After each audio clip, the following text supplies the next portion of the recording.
I've come to the beautiful coast of Northumberland. Today, surely one of the most peaceful, one of the most spiritual places in Britain. But it wasn't always like that.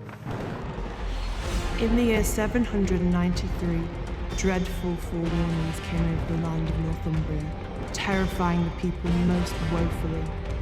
There were immense sheets of light rushing through the air, and whirlwinds and fiery dragons flying across the firmament, soon followed by a great famine.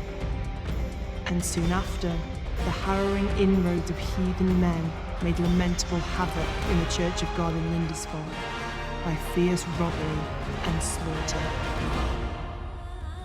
That is how one medieval chronicler described the events of the year 793 AD, when the place I'm visiting became one of the first places in Britain to experience the wrath of a Viking raid.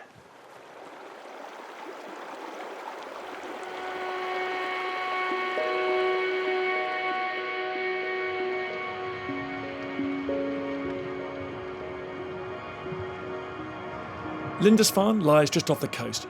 It can still only be reached at certain times of day across a tidal causeway.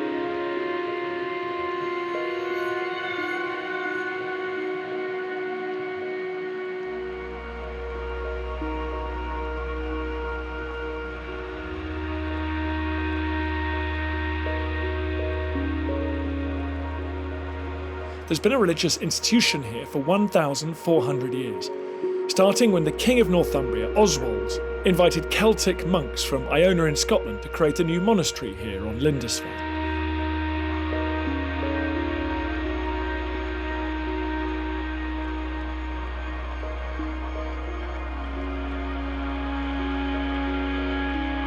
Before the Vikings arrived here, it was a thriving monastic community, over 30 monks, cut off from the distractions of the mainland, famous for producing beautiful manuscripts and supported by the money of visiting pilgrims.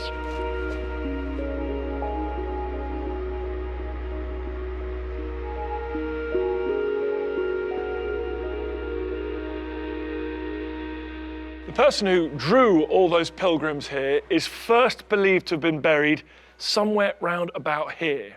The original Anglo-Saxon church is long since gone, destroyed in part by the Vikings, but this was its east end. This is where the saint could be laid to rest and venerated.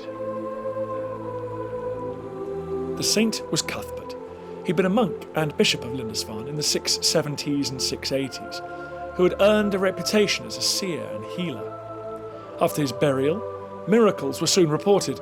The gravesite became a shrine and Cuthbert became a key saint in the prosperous kingdom of Northumbria.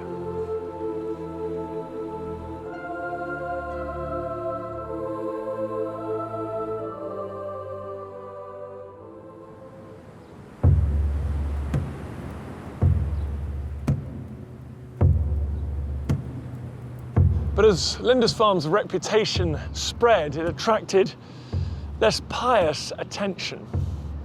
News of Lindisfarne's wealth must have spread across the North Sea to Scandinavia.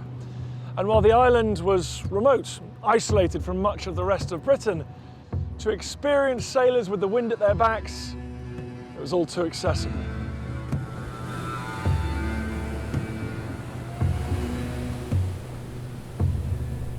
This was a clash of two very different cultures.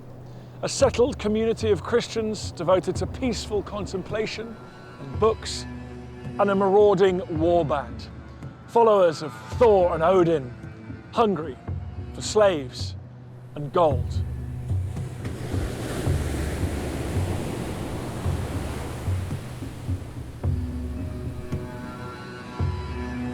The raid in 793 was the first of many raids along this coastline, as the Vikings returned again and again.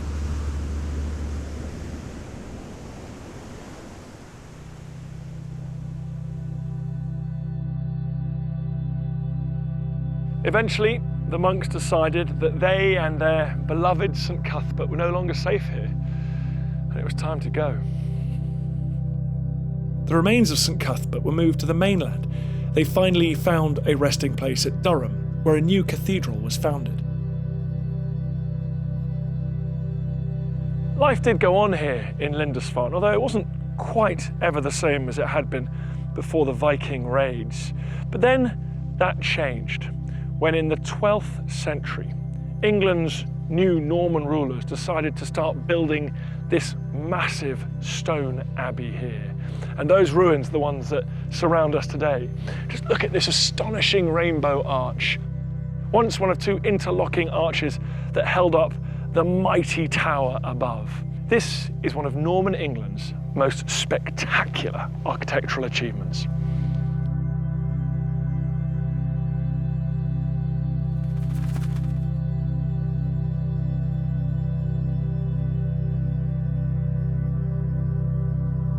Lindisfarne really epitomised the story of resilient Christianity. How those Christians first arrived here in the early medieval period, and they thrived in this isolated place of hermits and pilgrims. Lindisfarne was ravaged by the Vikings, but it re-emerges as a spiritual centre for the people of Northumbria and beyond.